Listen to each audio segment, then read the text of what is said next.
నమస్తే MR cable TV news కి స్వాగతం. నా పేరు యశ్వంత్. ముందుగా హెడ్లైన్స్ చూద్దాం. మన రాష్ట్రంలో అనేక కార్యక్రమాలు అమలు చేయడం రాష్ట్ర మైనార్టీ న్యాయ సంక్షేమ శాఖ మంత్రి ఎన్ఎండి ఫరూక్.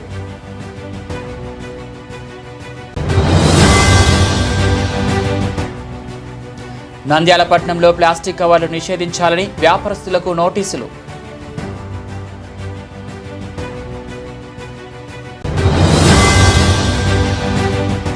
అన్నదాత సుఖీభవ పీఎం కిసాన్ మొదటి విడత కార్యక్రమాన్ని ప్రారంభించిన ఆళ్లగడ్డ ఎమ్మెల్యే భూమా అఖిల.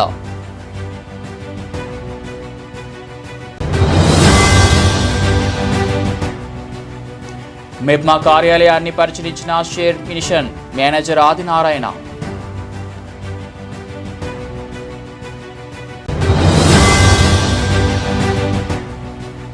నంద్యాల ప్రభుత్వ పాలిటెక్నిక్లో పాలిటెక్నిక్ డిప్లొమా కోర్సులలో 2 దఫల వెబ్ కౌన్సిలింగ్.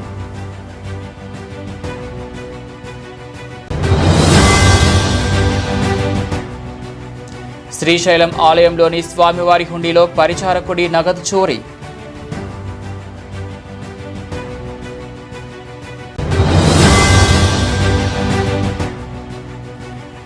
ఆళ్లగడ్డ పట్టణంలో మార్కెట్ యార్డ్లో ఏర్పాటు వితంతు ఫింక్షన్ల కార్యక్రమానికి భూమా అఖిల ప్రియ.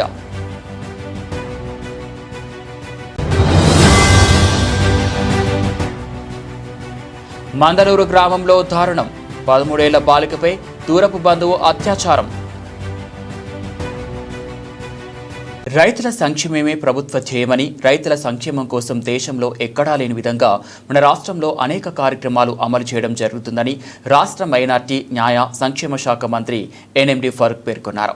రాష్ట్ర ముఖ్యమంత్రి శ్రీ నారా చంద్రబాబు నాయుడు ప్రకాశం జిల్లా దర్శి గ్రామంలో అన్నదాత సుఖీభవ పీఎం కిసాన్ పథకం 2025-26 ఆర్థిక సంవత్సరానికి మొదటి విడతగా ఒక్కొక్క రైతుకు అన్నదాత సుఖీభవ ద్వారా 5,000, పీఎం కిసాన్ ద్వారా 2,000, మొత్తం 7,000 రూపాయలు రైతుల అకౌంట్కు జమ చేయడం జరిగింది. ఈ సందర్భంగా నంద్యాల మండల పరిధిలోని కానాల గ్రామంలోని బుగ్గ రామేశ్వరం దేవాలయంలో ఏర్పాటు చేసిన అన్నదాత సుఖీభవ పీఎం కిసాన్ జిల్లా స్థాయి కార్యక్రమంలో రాష్ట్ర న్యాయ మైనార్టీ సంక్షేమ శాఖ మంత్రి ఎన్ఎండి ఫరూక్, జిల్లా కలెక్టర్ రాజకుమారి గనియా, రైతు సంఘాల నాయకులు, వ్యవసాయ శాఖ అధికారులు పాల్గొని సీఎం ప్రత్యేక ప్రసంగాన్ని వీక్షించారు. కలిసి కానాల గ్రామంలో అన్నదాత సుఖీభవ పీఎం కిసాన్ ప్రోగ్రామ్ లో పాల్గొనడం చాలా సంతోషం. ఇప్పుడే మనం పిఎం గారి సందేశం విన్నాం, అలాగే సీఎం గారి సందేశం కూడా విన్నాం. అన్నదాత సుఖీభవకు సంబంధించి మనకి ప్రతి రైతుకి అంటే 10 సెంట్లు భూమి పైనున్న ఏ రైతు కన్నా కూడా సంవత్సరానికి మన రాష్ట్ర కేంద్ర ప్రభుత్వాలు కలిపి 20,000 రూపాయలు ఆర్థిక సహాయాన్ని అందిస్తూ ఉన్నాయి. ఆ ఆర్థిక సహాయం మనకి 3 విడతలుగా అందుతుంది. మొదటి విడతలో పీఎం కిసాన్ నుంచి 2,000, మన రాష్ట్ర ప్రభుత్వం నుంచి 5,000, 7,000 రూపాయలు మీ అందరికీ ఈ రోజు అకౌంట్ లో పడుతుంది. రెండవ విడతలో పీఎం కిసాన్ నుంచి 2,000, రాష్ట్ర ప్రభుత్వం నుంచి 5,000, మరో 7,000 పడుతుంది, అంటే 14,000. మూడవ విడతలో బ్యాలెన్స్ 6,000, రాష్ట్ర ప్రభుత్వం నుంచి 4,000, కేంద్ర ప్రభుత్వం నుంచి 2,000, అంటే 3 విడతల్లో అన్నదాత సుఖీభవ మనం 20,000 రూపాయలని రైతు పెట్టుబడికి ఎటువంటి ఇబ్బంది పడకుండా, సాగుకు ఎటువంటి ఇబ్బంది పడకుండా సహాయం అందించాలని, రైతు యొక్క అభ్యున్నతి చూడాలి, అలాగే రైతు పెట్టుబడి తగ్గి దిగుబడి పెరగాలి, మార్కెటింగ్ సదుపాయం బాగా పెరగాలి, రైతు తన పండించిన పంటకి ధర నిర్ణయించుకునే స్థాయికి వెళ్ళాలి అన్నది మన కేంద్ర రాష్ట్ర ప్రభుత్వాల ఆలోచన. అందుకనే గౌరవ ముఖ్యమంత్రి వర్యులు రైతుల గురించి వారి పంటలు అంటే ఏ విధంగా మార్కెటింగ్ సదుపాయం కల్పించాలి, కోల్డ్ చైన్ సదుపాయం కల్పించాలి, నీటి వినియోగం ఏ విధంగా ఉండాలి, ఫర్టిలైజర్స్, పెస్టిసైడ్స్ ఏ విధంగా మనం యూటిలైజ్ చేసుకోవాలి, డ్రోన్స్ ద్వారా మన ఇన్వెస్ట్మెంట్ ని బాగా తగ్గించుకొని ఏ విధంగా దిగుబడి సాధించాలి అని ప్రతి సమావేశంలో కూడా చెప్తూ ఉంటారు. మన జిల్లాకు వచ్చినప్పటికి ఈరోజు చూస్తే 2,06,502 మంది రైతులకి 140.57 కోట్ల రూపాయలు వస్తుంది. అంటే ఒక్క జిల్లాకి దగ్గర 140 కోట్లు వస్తుంది. అంటే ఇప్పుడే సీఎం గారు చెప్పారు, రాష్ట్రం అంతా కలిపి సుమారు 3,200 కోట్ల రూపాయలు రైతుల గురించి అందిస్తూ ఉన్నారంటే రాష్ట్ర ప్రభుత్వం ఆశయం, ముఖ్యమంత్రి గారి ఆశయం, ఆలోచనని మనందరం ఒకసారి అర్థం చేసుకోవాలి. మన జిల్లాకు వస్తే మనం ఖరీఫ్ లో 3,26,000 హెక్టార్లు పంట సాగు వేస్తాం. ఎక్కువగా వరి వేస్తాము, వరి తర్వాత మొక్కజొన్న ఎక్కువగా వేస్తాం. కానీ అంటే కృష్ణా నది మన జిల్లా చాలా అదృష్టం చేసుకుంది. ఈశాన్యంలో కృష్ణా నది ఉంది. కృష్ణా నది మొట్టమొదట ఆంధ్ర రాష్ట్రంలో మన జిల్లాలోనే కృష్ణా నది ఎంటర్ అవుతుంది. చక్కని కెనాల్ సిస్టమ్ ఉంది. 5,98,000 ఎకరాలకి ఎజ్యూడ్ ఇరిగేషన్ ఉంది. నీటిపారుదల వస్తు ఉంది. మనకి నీళ్లు ఉన్నాయని చెప్పి ఎక్కువగా వాడుతూ ఉన్నాం. నీళ్లు ఉన్నాయని ఎక్కువగా వాడుతూ ఉంటే పొలం యొక్క సారవంతం తగ్గిపోతూ ఉంది.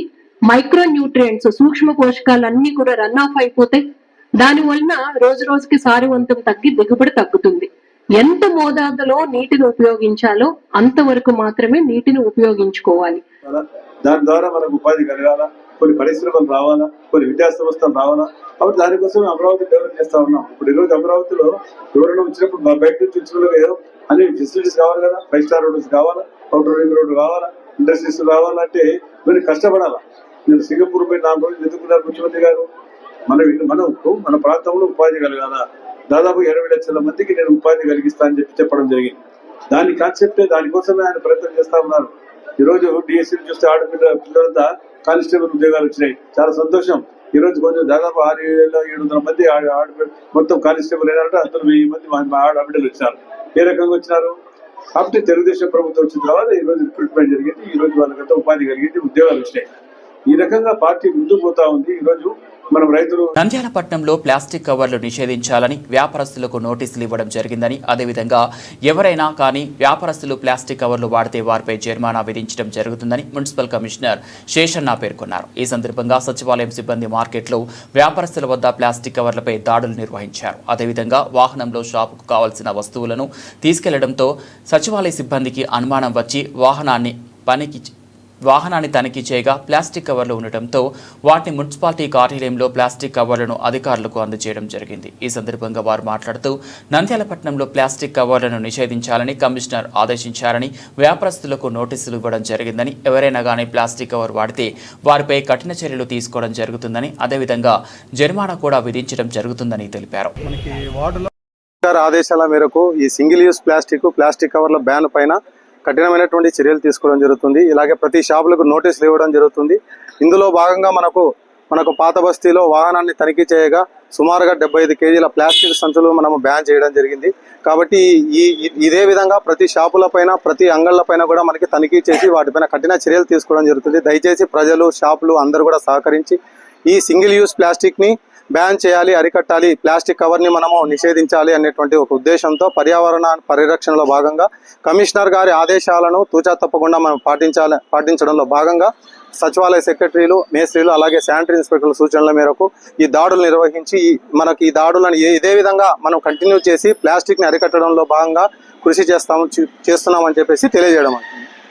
అన్నదాత సుఖీభవ పీఎం కిసాన్ మొదటి విడత కార్యక్రమాన్ని ప్రారంభించిన ఆలగడ్డ ఎమ్మెల్యే భూమా అఖిలప్రియ. సిరివెల్ల మండల కేంద్రంలో ఏర్పాటు చేసిన రైతుల సదస్సులో ఎమ్మెల్యే భూమా అఖిలప్రియ మాట్లాడుతూ రైతులకు ఎంతో మేలు చేసే విధంగా ఎన్డీఏ కూటమి ప్రభుత్వం పనిచేస్తుందని, రైతులకు ఎంత చేసినా వైఎస్ఆర్సీపీ నాయకులు బురద చల్లే ప్రయత్నం చేస్తున్నారని మండిపడ్డారు అఖిలప్రియ. కష్టకాలంలోనైనా రైతులకు నీరు అందించిన ఘనత ఎన్డీఏ కూటమి ప్రభుత్వమని, రైతే రాజు అన్నారు కానీ వైసీపీ ప్రభుత్వంలో ఏనాడైనా రైతు రాజు అయ్యాడని ప్రశ్నించారు.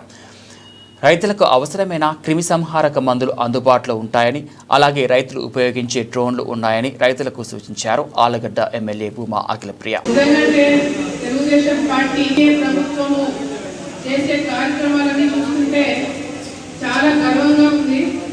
ఎందుకంటే చెప్పిన మాట ప్రకారము అన్ని పనులు కూడా చేసుకుంటూ రావడము, ఇంత లోటు బడ్జెట్ ఉన్నా, రాష్ట్రం పైన ఇంత ఒత్తిడి ఉన్నా, అప్పులున్నా, అన్నీ ఉన్నా కూడా చెప్పిన పనులు చేసుకుంటూ రావడం అంత సులభం కాదు.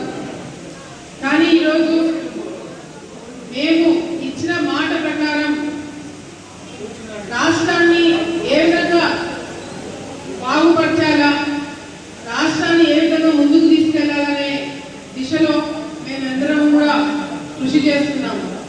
ఈరోజు చంద్రబాబు నాయుడు గారు ఎన్నికలకు ముందు ఇచ్చిన హామీలు ఎక్కడ కూడా మేము మర్చిపోలేదు, అవసరాలని మర్చిపోనియట్లేదు.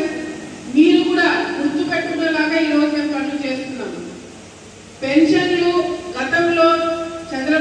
కాదు, ఒకేసారి 4,000 ఇస్తాము పెన్షన్ అంటే ఎవరు నమ్మరా. కానీ అధికారంలోకి వచ్చిన వెంటనే పెన్షన్ పెంచడము, టైంకి పంచడము చేయగలిగిన నాయకులు ఎవరైనా ఉన్నారంటే అది దేశంలోనే చంద్రబాబు నాయుడు గారిని మనం నిరూపించినాం. గతంలో వాలంటీర్లు లేకపోతే ఇంటింటికి పోయి పెన్షన్ పంచడం సాధ్యం కాదనుకున్నాం. కానీ ఈరోజు అధికారులు బ్రహ్మాండంగా 1వ తారీఖు అంటే 1వ తారీఖుకి మీకు పెన్షన్ చేతిలో పెడుతున్నారు.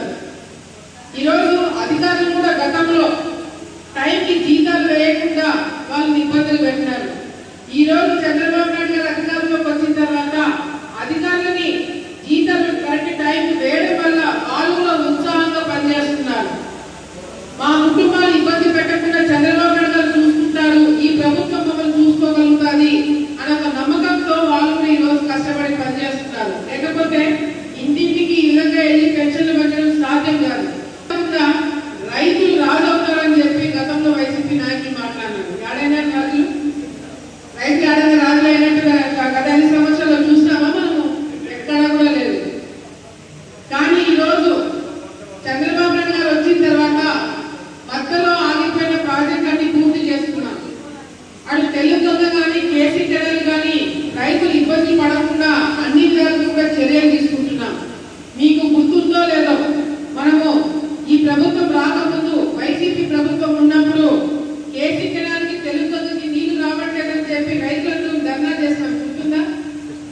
ఆ రోజు కలెక్టర్ దగ్గరికి వెళ్ళి మనము దాదాపుగా 1000 మంది రైతులు తీసుకుపోయి ధర్నా చేస్తే అప్పుడు కలెక్టర్ గారు దిగొచ్చి మీకు తప్పకుండా నీళ్ళు అందజేస్తామని చెప్పి ఒకే ఒక రోజులో మనకి చివరి 5 గంటల వరకు నీళ్లు తీసుకురాగలిగినారు.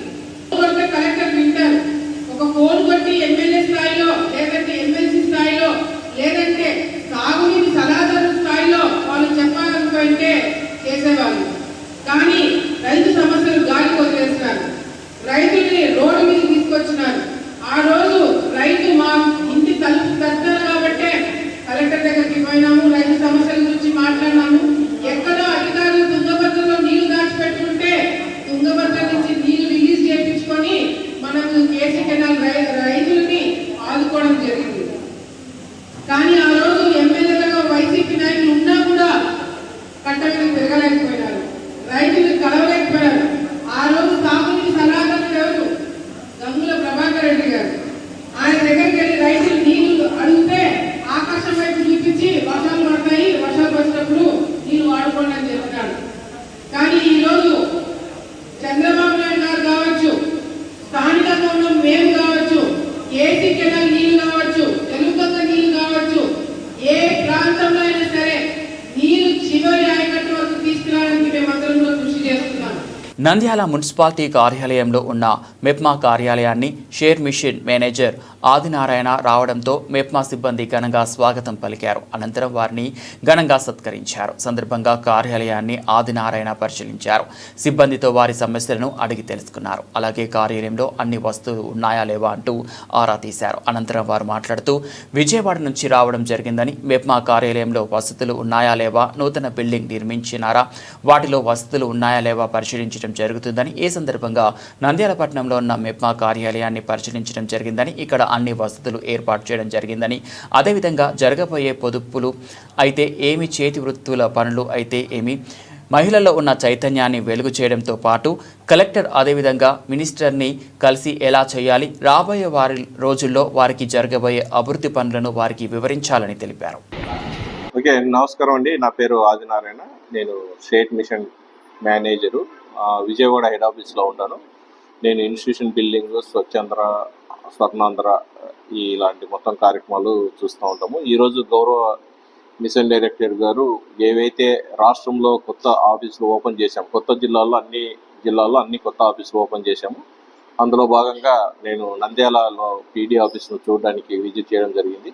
పీడీ ఆఫీస్లో ఉండాల్సినటువంటి వసతులన్నీ ఇక్కడ ఉన్నాయా లేదా, వాటి అన్ని ఎలా మెయింటైన్ చేస్తున్నారని చూడడానికి వచ్చాము. ఇక్కడ నుంచి డిస్ట్రిక్ట్ కలెక్టర్ గారు, అలాగే ఇక్కడ ఉన్నటువంటి గౌరవ మినిస్టర్ గారు, అలాగే పెద్దలు ఎవరైనా ఉన్నా వాళ్ళందరి దగ్గరికి వాళ్ళందరూ వెళ్ళి ఇక్కడ మెప్మా జరిగే యాక్టివిటీస్ అన్ని వాళ్ళతో అందరితో షేర్ చేస్తూ జిల్లాలో ఎప్పటికెప్పుడు రివ్యూలకు ఇక్కడ నుంచి ఒక స్టాఫ్ ఆఫీస్ ఉంటుంది కాబట్టి కంటిన్యూ హాజరవుతూ ఈ నంద్యాల జిల్లాలో ఉన్నటువంటి మున్సిపాలిటీలలో అన్నింటిలో కూడా మనం ఇక్కడ నుంచి రివ్యూలు చేసుకుంటూ జిల్లాను హెడ్ క్వార్టర్లో డెవలప్ చేయాలనే ఉద్దేశంతో ఇక్కడ ఒక వింగ్ను ఏర్పాటు చేయడం జరిగింది ఈరోజు.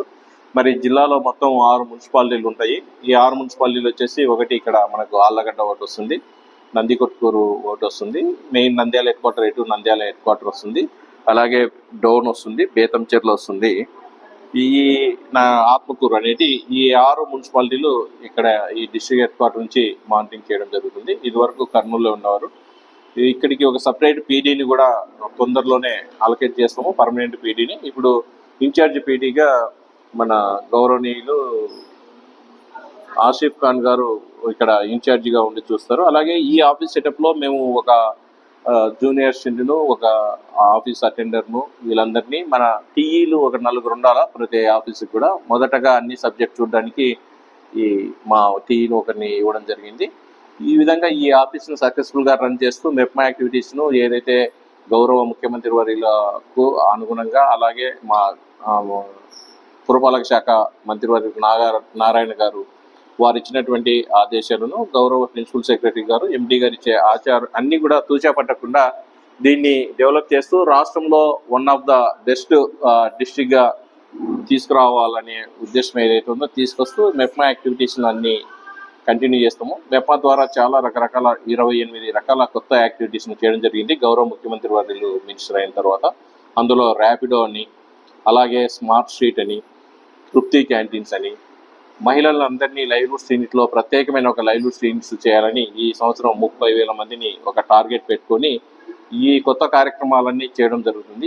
నంద్యాల ప్రభుత్వ పాలిటెక్నిక్ డిప్లొమా కోర్సుల్లో 2 దఫల వెబ్ కౌన్సిలింగ్ అనంతరం మిగిలిన ఖాళీ సీట్ల అడ్మిషన్లకు దరఖాస్తులు చేసుకోవాలని ప్రిన్సిపాల్ శైలేంద్ర కుమార్ పేర్కొన్నారు. ఈ సందర్భంగా పాలిటెక్ కాలేజీలో ఏర్పాటు చేసిన విలేకరి సమావేశంలో వారు మాట్లాడుతూ పాలిటెక్నిక్ కళాశాలలో డిప్లొమా కోర్సులకు అడ్మిషన్లు జరుగుతున్నాయని, ఖాళీగా ఉన్న వాటికి అభ్యర్థులు ఈఎస్సీ ప్రభుత్వ పాలిటెక్నిక్లో 4వ తేదీన దరఖాస్తు ఫారం తీసుకొని పూర్తి చేసిన దరఖాస్తుతో పాటు ధృవపత్రాల జిరాక్స్ పత్రాలను జత చేసి సమర్పించాలని, ఖాళీ సీట్లు సంబంధిత కోటా ప్రతిపాదికన మాత్రమే భర్తీ చేయబడతాయని, పాలిసెట్ ప్రవేశ పరీక్ష వ్రాసిన మరియు వ్రాయని విద్యార్థులు దరఖాస్తు చేసుకున్నటకు అర్హులని, అదేవిధంగా ఎవరైనా కానీ ప్రైవేట్ కళాశాలలో నమోదు చేసుకుంటే మాత్రం ఇక్కడ అర్హులు కారని, అదేవిధంగా అక్కడ క్యాన్సిల్ చేసుకొని ఇక్కడ అప్లై చేసుకోవాలని, అటువంటి వారికి మాత్రమే ఎలిజిబిలిటీ అవుతారని తెలిపారు. సెట్ 2025 ఎంట్రన్స్ ఎగ్జామ్ కంప్లీట్ చేసిన తర్వాత 2025-26 అకాడమిక్ ఇయర్కి సంబంధించి అడ్మిషన్స్ కోసం ఫేజ్ 1 మరియు ఫేజ్ 2 అడ్మిషన్ ప్రాసెస్ కంప్లీట్ చేయడం జరిగింది.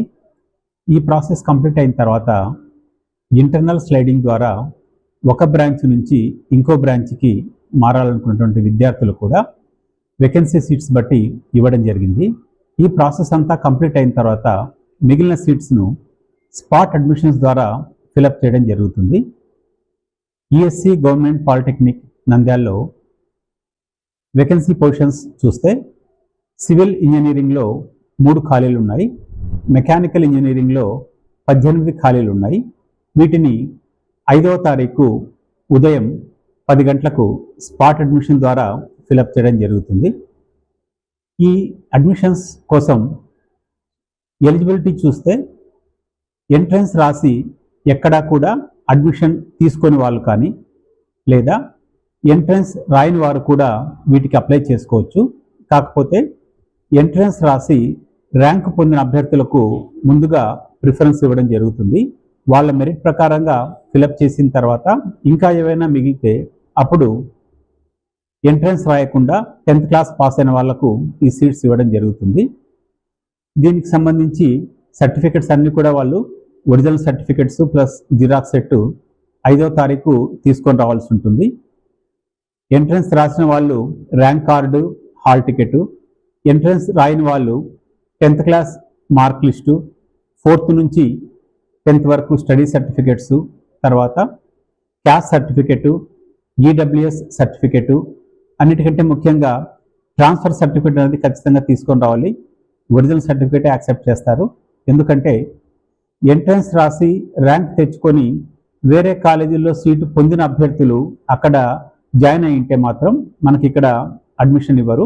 ఖచ్చితంగా వాళ్ళు సీట్ క్యాన్సిల్ చేసుకొని టీసీ తెచ్చినప్పుడు మాత్రమే వాళ్ళ అడ్మిషన్ టేకప్ చేయడం జరుగుతుంది. ఇంకొక ముఖ్య విషయం ఏంటంటే స్పాట్ అడ్మిషన్ ద్వారా అడ్మిట్ అయినటువంటి విద్యార్థులకు ఎలాంటి స్కాలర్షిప్ అనేది ఎలిజిబిలిటీ ఉండదు. తర్వాత వాళ్ళు టోటల్ ఫీజు 4,700 రూపాయలు ఇమ్మీడియట్గా చెల్లించాల్సి ఉంటుంది. ఈ ప్రాసెస్ 5వ తారీఖు మంగళవారం జరుగుతుంది. తర్వాత 4వ తారీఖున మీరు కాలేజీలో అప్లికేషన్ తీసుకొని ఆ డేటా ఫిలప్ చేసి ఇవ్వాలి. 5వ తారీఖు ఉదయం 10 గంటలకు ఒరిజినల్ సర్టిఫికెట్స్ మరియు జిరాక్స్ సర్టిఫికెట్స్తో మా కళాశాలలో జరిగేటువంటి స్పాట్ అడ్మిషన్కు మీరు హాజరు కావాల్సి ఉంటుంది. సీట్ కన్ఫర్మ్ అయిన వెంటనే మీరు 4,700 రూపాయలు ఫీజు చెల్లించాల్సి ఉంటుంది. ఈ సీట్స్ అన్నీ కూడా మెరిట్ ప్రకారంగా మరియు సీట్ వేకెన్సీ కేటగిరీ ప్రకారంగా ఫిలప్ చేయడం జరుగుతుంది. టోటల్గా మనకు మెకానికల్లో 17, 18, సివిల్లో 3 సీట్లు ఖాళీ ఉన్నాయండి. ఈ ప్రాసెస్ అంతా కూడా 5వ తారీఖు మాత్రమే జరుగుతుంది. శ్రీశైలం ఆలయంలోని స్వామివారి హుండీలో పరిచారకుడు నగదు చోరీకి పాల్పడి పారిపోయిన విద్యాసాగర్ను శ్రీశైలం పోలీసులు అదుపులోకి తీసుకొని అరెస్ట్ చేశారు. నిందితుడు విద్యాసాగర్ నుంచి 1,24,200 నగదు స్వాధీనం చేసుకొని సీజ్ చేశామని మీడియాకు సిఐ ప్రసాదరావు వెల్లడించారు. అయితే నిందితుడు గత 90 రోజులుగా ఆలయంలోని హుండీలో 12 దఫాలుగా చోరీకి పాల్పడ్డాడని, దేవాలయంలో పరిచారక వృత్తిలో ఉంటూ అర్ధరాత్రి సమయాల్లో చోరీకి పాల్పడుతున్నట్లు సీసీ కెమెరాలో గుర్తించినట్లు సిఐ ప్రసాదరావు వెల్లడించారు. అయితే 12 సార్లలో మొత్తం నగదు 3,79,200 రూపాయలు నగదు చోరీ చేశాడని విచారణలో తేలిందన్నారు. గత నెల 16వ తేదీన శ్రీశైలంలోని స్వామివారి గర్భాలయంలో హుండీలో విద్యాసాగర్ చోరీకి పాల్పడినట్లు సీసీటీవీ ఫుటేజ్ ఆధారంగా దేవాలయం అధికారుల ఫిర్యాదుతో కేసు నమోదు చేసి రికవరీ చేసిన నగదుతో పాటు బైక్ను కూడా మీడియా సమావేశంలో హాజరుపరిచామని సిఐ ప్రసాదరావు మీడియాకు వెల్లడించారు.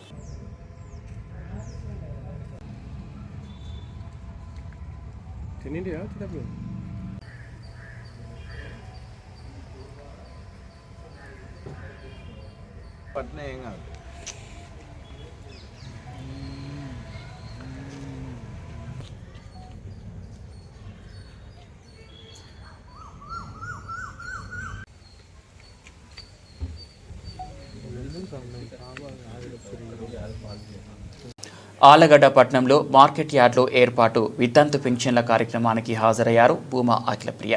ఎమ్మెల్యే భూమా అఖిలప్రియ మాట్లాడుతూ అమ్మా నాన్నలకు ఇచ్చిన మాట ప్రకారం పింఛన్ను అర్హులైన వారికి సొంత నిధులతో అన్నదాన కార్యక్రమం ఏర్పాటు చేసి పింఛన్దారులకు అన్నం వడ్డించి వారితో పాటు భోజనం చేసి పింఛన్ ఇచ్చిన ఎమ్మెల్యే భూమా అఖిలప్రియ. తల్లిదండ్రులను ఇప్పుడు నేను చూడలేకపోయినా మీ అందరిలో మా తల్లిదండ్రులను చూసుకుంటూ ఈరోజు భోజనం పెట్టి మరీ పెన్షన్ ఇవ్వడం చాలా ఆనందంగా ఉందని తెలిపిన ఎమ్మెల్యే భూమా అఖిలప్రియ, ఇది ఇప్పటి నుంచి వచ్చిన పద్ధతి కాదని, మా నాన్న భూమా నాగిరెడ్డి ఉన్నప్పటి నుంచి ఇలా భోజనాలు పెట్టి పెన్షన్ ఇవ్వడం సాంప్రదాయంగా ఉందని తెలిపారు. ఈ కార్యక్రమానికి అన్ని దఫాలుగా అన్ని విధాలుగా సహాయపడిన కార్యకర్తలకు వివిధ శాఖల సిబ్బందికి కృతజ్ఞతలు తెలిపిన ఆలగడ్డ ఎమ్మెల్యే భూమా అఖిలప్రియ. ఎన్నిసార్లు తిరిగితే వాళ్ళకి పెన్షన్ వస్తుంది. ఊరికే అట్లా పెన్షన్ ఇవ్వడం కాకుండా అందరినీ కూడా కూర్చోబెట్టి, ఆ తల్లులందరినీ కూడా కూర్చోబెట్టి మనస్ఫూర్తిగా వాళ్ళందరి ఆశీర్వాదం తీసుకొని కడుపులో వాళ్ళకి భోజనం పెట్టి పెన్షన్ ఇస్తే వాళ్ళ ఆశీర్వాదాలు మనకి ఎప్పటికీ ఉంటాయని చెప్పి నా తండ్రి గతంలో చెప్పడం జరిగింది.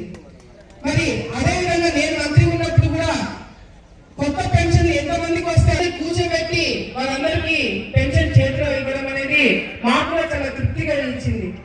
మళ్ళీ మన అధికారంలోకి వచ్చినాము, మళ్ళీ కొత్త పెన్షన్లు వచ్చినాయి. మళ్ళీ ఆ కార్యక్రమం మళ్ళీ మొదలు పెడితే బాగుంటుందని చెప్పి ఈ రోజు మీ అందరినీ కూడా ఇక్కడికి నేను పిలుచుకొచ్చి భోజనం పెట్టే కార్యక్రమం పెట్టడం జరుగుతుంది. నాకు తెలుసు మీరందరూ కూడా ఎన్నో సంవత్సరాల నుంచి ఎప్పటి నుంచో చాలా మంది భర్త చనిపోయిన వాళ్ళు మాకు పెన్షన్ వస్తుందో రాదో ఎన్నో ఇబ్బందులు పడి ఆఫీసుల చుట్టూ తిరిగి, నాయకుల చుట్టూ తిరిగి ఎన్నో ఇబ్బందులు పడి ఉంటారు. అవన్నీ కూడా మేము మర్చిపోలేదని తెలియజేయడానికే మీ అందరినీ కూడా ఈ విధంగా ఇక్కడికి రమ్మని చెప్పడం జరిగింది. సో మీరు, మన ప్రభుత్వం వచ్చింది, మంచి పనులు చేసే ప్రభుత్వం వచ్చింది, మీ అందరి సమస్యలను తీర్చే ప్రభుత్వం వచ్చింది. అధికారులకు కూడా గతంలో ఏమైంది, టైంకి జీతాలు వేయకపోవడం వల్ల కూడా వాళ్ళు కూడా పనిచేయాలా వద్దా అనే పరిస్థితిలో ఉండినాడు. కానీ ఇప్పుడు పెన్షన్ 1వ తారీఖు అంటే 1వ తారీఖు మీకు పెన్షన్ పంచుతున్నాను. అది కూడా గతంలో 3000 పెన్షన్లు ఇవ్వడానికి 5 సంవత్సరాలు తీసుకున్నారు గతంలో ప్రభుత్వం. కానీ చంద్రబాబు నాయుడు గారు మాకు గుర్తుందా, గతంలో 200 పెన్షన్ ఉండేది. 200 పెన్షన్ నుంచి 2000 రూపాయలకి పెన్షన్ పెంచింది చంద్రబాబు నాయుడు గారు. ఆ 2000 3000 చేస్తారని జగన్మోహన్ రెడ్డి అది కూడా చేయలేకపోయినాడు. ఒక 1000 రూపాయలు పెంచడానికి 5 సంవత్సరాలు తీసుకున్నాడు జగన్మోహన్ రెడ్డి. కానీ చంద్రబాబు నాయుడు గారు వచ్చిన తర్వాత ఒకేసారి పెన్షన్ పెంచి టైంకి పంచడము, అందరి తరపు నుంచి కూడా ప్రజలందరూ కూడా శభాష్ అనిపించుకునేలాగా ఈరోజు మా ప్రభుత్వం పనిచేస్తుంది. ఇక్కడ ఆలగడ్డలో మీ అందరూ కూడా శోభమ్మ అంటే బాగా పరిచయం, మీ ఇంట్లో వ్యక్తిగా మీరు భావిస్తారు. మరి మా అమ్మ పేరు మీద పెట్టిన ట్రస్ట్ తరపు నుంచి కొన్ని కార్యక్రమాలు ఎప్పుడు కూడా మనం చేస్తూ ఉంటాం. దాంట్లో భాగంగానే ఈ రోజు ఇంతమంది తల్లులకి, నా తల్లికి నేను కడుపు నిండా భోజనం పెట్టే అవకాశం నాకు లేకపోయినా ఇంతమంది తల్లులకి భోజనం పెట్టే అవకాశం నాకు ఇచ్చినందుకు మనస్ఫూర్తిగా నేను ధన్యవాదాలు తెలియజేస్తున్నాను. రుద్రవరం మండలం మందులూరు గ్రామంలో దారుణ ఘటన చోటు చేసుకుంది. 13 ఏళ్ల బాలికపై దూరపు బంధువు చిన్నాన వరుస అయిన నిందితుడు అత్యాచారానికి పాల్పడ్డాడు. కూలి పనుల కోసం తీసుకెళ్లి నిందితుడు మేస్త్రి బాలికను అత్యాచారం చేసినట్లు తెలుస్తోంది. తనపై అత్యాచారం జరిగినట్లు బాలిక కుటుంబ సభ్యులకు తెలిపింది. దాంతో ఆ బాలిక కుటుంబ సభ్యులు రుద్రవరం పోలీస్ స్టేషన్లో ఫిర్యాదు చేశారు. ఫిర్యాదు మేరకు పోలీసులు పూర్తి స్థాయిలో విచారణ చేపట్టారు. వైద్య పరీక్షల నిమిత్తం బాధితురాలైన బాలికను ఆలగడ్డ ప్రభుత్వాసుపత్రికి తరలించారు. పూర్తి వివరాలు తెలియాల్సి ఉంది. బులెటిన్ ముగించే ముందు హెడ్లైన్స్ మరోసారి. మన రాష్ట్రంలో అనేక కార్యక్రమాలు అమలు చేయడం రాష్ట్ర మైనార్టీ న్యాయ సంక్షేమ శాఖ మంత్రి ఎన్ఎండి ఫరూక్.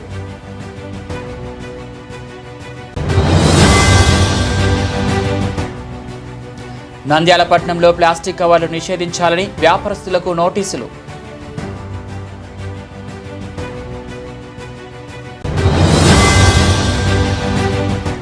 అన్నదాత సుఖీభవ పీఎం కిసాన్ మొదటి విడత కార్యక్రమాన్ని ప్రారంభించిన ఆలగడ్డ ఎమ్మెల్యే భూమా అఖిల.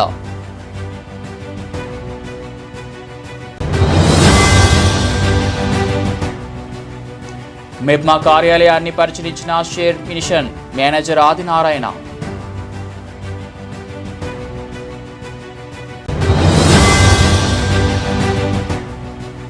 నంద్యాల ప్రభుత్వ పాలిటెక్నిక్లో పాలిటెక్నిక్ డిప్లొమా కోర్సులలో 2 దఫల వెబ్ కౌన్సిలింగ్.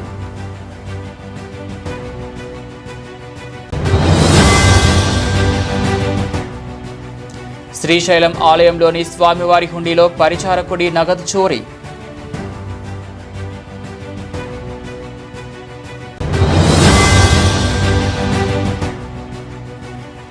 ఆలగడ్డ పట్టణంలో మార్కెట్ యార్డ్లో ఏర్పాటు వితంతు ఫింక్షన్ల కార్యక్రమానికి భూమా అఖిల ప్రియ.